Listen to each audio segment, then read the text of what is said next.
Welcome to Uma Siva kitchen. இன்றைக்கி நம்ம வெயிலுக்கு ஏற்ற மாதிரி உடல் சூட்டை குறைக்கிறதுக்கு ஒரு ரெசிபி தாங்க நம்ம பண்ண போகிறோம். அதுதான் தேங்காய் பால் ஜவ்வரிசி பால்ஸ்ன்னு சொல்லலாம். வாங்க வீடியோக்குள்ளே போகலாம். அதுக்கு ஒரு கிண்ணத்தில் நம்ம ஒரு கப்பு ஜவ்வரிசி எடுத்துக்கிட்டோம். நான் மாவு ஜவ்வரிசி தான் எடுத்துருக்கேன். அந்த நைலான் ஜவ்வரிசி இந்த ரெசிபிக்கு செட் ஆகாது. ஸோ மாவு ஜவ்வரிசி எடுத்துக்கோங்க. நல்ல சூடான தண்ணி எடுத்து ஊற்றிக்கோங்க. ஒரு கிளாஸ்க்கு 1.25 கிளாஸ் அளவுக்கு தண்ணி ஊற்றிட்டு ஊற வச்சுருங்க. ஒரு ஆஃப் அன் ஹவர் ஒரு 1 ஹவர் வந்துட்டு ஊற வச்சுருங்க. Half an hour to 45 minutes ஊற வச்சுருங்க. கரெக்டான அந்த தண்ணியெல்லாம் உறிஞ்சிட்டு நம்மளுக்கு ஒரு பால்ஸ் பண்ணுற அளவுக்கு அந்த கன்சிஸ்டன்சியில் இருந்ததுன்னா எடுத்துருங்க. ஸோ இப்போ அதுக்கு வந்துட்டு அந்த கேப்பில் வந்து நம்ம தேங்காய் வந்துட்டு துருவிக்கலாம். தேங்காய் இந்த மாதிரி ஏலக்காய் போட்டு நான் மிக்ஸி ஜாரில் தான் ஓட்டி எடுத்திருக்கேன். பல்ஸ் மோடில் போட்டாக்கா நம்மளுக்கு இந்த மாதிரி துருவினா மாதிரி வந்துடும். ஸோ இதுலேயே நம்ம சுகர் ஆட் பண்ணிக்கலாம். இது ஆக்சுவலி என்னென்னா பூர்ணத்துக்காக நம்ம ரெடி பண்ணுறோம். அந்த ஜவ்வரிசி உள்ள பூர்ணத்துக்காக நம்ம இந்த தேங்காய் பூர்ணத்தை ரெடி பண்ணுறோம். ஸோ இது கூட வந்துட்டு நம்ம சுகர் வந்துட்டு போட்டுக்கோங்க. சுகர் வந்துட்டு பார்த்து போட்டுக்கோங்க. ஏன்னா நம்ம தேங்காய் பாலும் போட போகிறோம். ஸோ எல்லாமே ஸ்வீட்டுன்றதுனால திகட்டிடக்கூடாது. ஸோ ஓரளவுக்கு போட்டுக்கோங்க. நான் வந்துட்டு இவ்வளோ தேங்காய் பூவுக்கு ஒரு ஸ்பூன் வந்துட்டு சுகர் போட்டிருக்கேன். ஸோ நல்லா மிக்ஸ் பண்ணி விட்டுக்கோங்க. இதை மிக்ஸ் பண்ணி தனியாக எடுத்து வச்சுருங்க. இது ரொம்பவே சிம்பிள் தான். பட் நம்ம செய்கிறத பார்க்கும்போது நம்மளுக்கு வந்து கஷ்டமாக இருக்கும். பட் செய்யும்போது உங்களுக்கு ரொம்ப சிம்பிளாக தான் இருக்கும். பாருங்கள் எப்படி இன்னும் நம்மளுக்கு தண்ணி இருக்குது. ஸோ இது ஃபுல்லாகவே நம்மளுக்கு உறிஞ்சிடணும் தண்ணி. அப்போ தான் நம்மளுக்கு வந்து பால்ஸ் பண்ணுறதுக்கு கரெக்டாக இருக்கும். அப்புறமா நம்ம தேங்காய் பால் வந்துட்டு நான் ரெடி பண்ணி வச்சுருக்கேன். ஸோ அதில் சுகர் போட்டு ஆட் பண்ணிக்கோங்க. நல்லா கலந்து விட்டுக்கோங்க. அப்போ தான் சுகர் வந்துட்டு அந்த தேங்காய் பாலில் நல்லா கரைஞ்சிரும். அந்த ஊறுற டைமில் நம்ம இது எல்லாத்தையும் நம்ம ரெடி பண்ணி வச்சுக்கலாம். இப்போ இது போட்டு நம்ம மிக்ஸ் பண்ணி வச்சுக்கலாம்.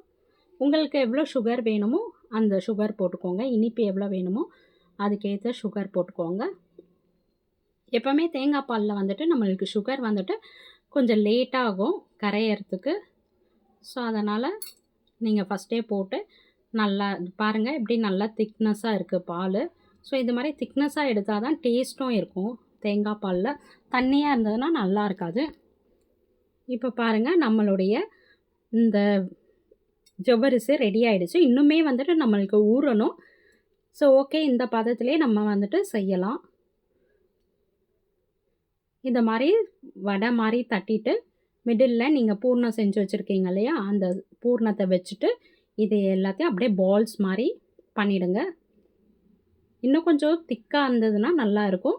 பட் நம்மளுக்கு இன்னும் திக் ஆகலை. ஸோ அதனால் வந்து நம்ம அப்படியே பால்ஸ் பண்ணிடுறோம். நம்ம பால்ஸ் பண்ணிவிட்டு அப்படியே நீங்கள் வந்துட்டு ஒரு இட்லி பாத்திரத்தில் வந்து ஒரு தட்டில் வந்து மேலே துணி போட்டு ரெடி பண்ணி வச்சுருங்க. அது மேலே அப்படியே நீங்கள் இந்த பால்ஸை வச்சிடலாம். இது மாதிரி எல்லா பால்ஸுமே நம்ம வந்துட்டு பண்ணணும். இப்போ பாருங்கள், இட்லி பாத்திரத்தில் நான் துணி போட்டு ஈரம் பண்ணிடுங்க. ஃபுல்லாகவே துணி வந்து வெட்டாக இருக்கணும். இட்லி பாத்திரத்தில் தான் வச்சு நம்ம வேக வைக்க போகிறோம். இப்போ பாருங்கள், பூர்ணம் வச்சு நம்ம எல்லா பால்ஸும் வந்துட்டு வச்சிடணும். வச்சுட்டு ஒரு இட்லி பாத்திரத்தை மூடி வச்சுட்டு தண்ணி ஊற்றி நீங்கள் எப்படி இட்லிக்கு வேக வைப்பீங்களோ அதை மாதிரி தான். ஸோ தண்ணி நம்ம வந்துட்டு இட்லி பாட்டில் வந்து தண்ணி ஊற்றிட்டு தான் அப்புறம் மேலே வந்து இந்த துணி போட்டு தட்டில் வந்துட்டு ஒவ்வொரு பால்ஸாக வச்சிடணும். வச்சுட்டு மூடி வச்சுருங்க. மூடி வச்சுட்டு ஒரு 15 to 20 மினிட்ஸ் வந்துட்டு அது பாயில் ஆகணும். அப்போ தான் அது நல்லா வேகும். நல்லா சூப்பராக ஜெல்லி மாதிரி நல்லா இருக்கும். நல்லா முத்து முத்தாக இருக்கும். நம்மளுக்கு பார்க்கும்போதே நல்லா முத்து முத்தாக இருக்கும். ஸோ அந்த கன்சிஸ்டன்சி வர வரைக்கும் வேகணும். ஸோ 15 மினிட்ஸ் கண்டிப்பாக வேக வச்சுருங்க. இது கொஞ்சம் திக்காக இருந்ததுன்னா கரெக்டாக இருக்கும் நம்மளுக்கு பதம். அதுதான். இது கொஞ்சம் லைட்டாக தண்ணி ஆயிடுச்சு. ஆனால் இன்னும் கொஞ்சம் நீங்கள் வந்துட்டு ஒரு தண்ணி ஆயிடுச்சுன்னா ஒரு ஆஃப் அன் ஹவர் எக்ஸ்ட்ரா வந்துட்டு நீங்கள் ஊற வச்சுருங்க. அப்போ நல்லா கெட்டி பதத்துக்கு வந்துடும். நம்மளுக்கு பால்ஸ் பிடிக்கிறதுக்கு ஈஸியாக இருக்கும். நீங்கள் துணி போடலன்னா கூட இட்லி அந்த பிளேட்ஸில் எண்ணெய் வந்துட்டு பிளேட்ஸில் எண்ணெய் போட்டுட்டு அந்த பால்ஸ் எல்லாம் வச்சுருங்க. பட் அதோட பெட்டர் வந்துட்டு நம்ம துணி போட்டு வேக வைக்கிறது தான். ஒரு 15 மினிட்ஸ் வந்துட்டு நம்ம மூடி போட்டு வேக வச்சிடலாம். இப்போ பாருங்கள், கையில் தண்ணி எடுத்துட்டு நம்ம வந்து தொட்டு பார்க்கணும். பார்த்தாக்கா நம்மளுக்கு ஒட்டாத இருக்கணும். பாருங்கள், நல்லா ஒட்டாத எவ்வளோ அழகாக வந்திருக்கு. ஸோ பாருங்கள், சூப்பராக ஜெல்லி மாதிரி ஆயிடுச்சு. ஸோ அதை எடுத்து ஒரு பிளேட்டுக்கு வந்துட்டு கொஞ்சம் சூடு வந்துட்டு ஆற வச்சுட்டு நீங்கள் ஒரு பவுலுக்கு மாற்றிட்டு மேலே வந்து தேங்காய் பால் போட்டு கொஞ்சம் நட்ஸு போட்டுட்டு லைட்டாக மேலே வந்து நட்ஸை தூவிட்டு நீங்கள் சர்வ் பண்ணிங்கன்னா சூப்பரான ஜவ்வரிசி பால்ஸ் வந்துட்டு ரெடி ஆகிடுச்சு. தேங்காய் பால் ஜவ்வரிசி உருண்டை சொல்லுவாங்க. ஸோ ரெடி ஆகிடுச்சு. இந்த வீடியோ உங்களுக்கு பிடிச்சிருந்ததுனால் லைக் பண்ணுங்கள், ஷேர் பண்ணுங்கள், சப்ஸ்கிரைப் பண்ணிக்கோங்க.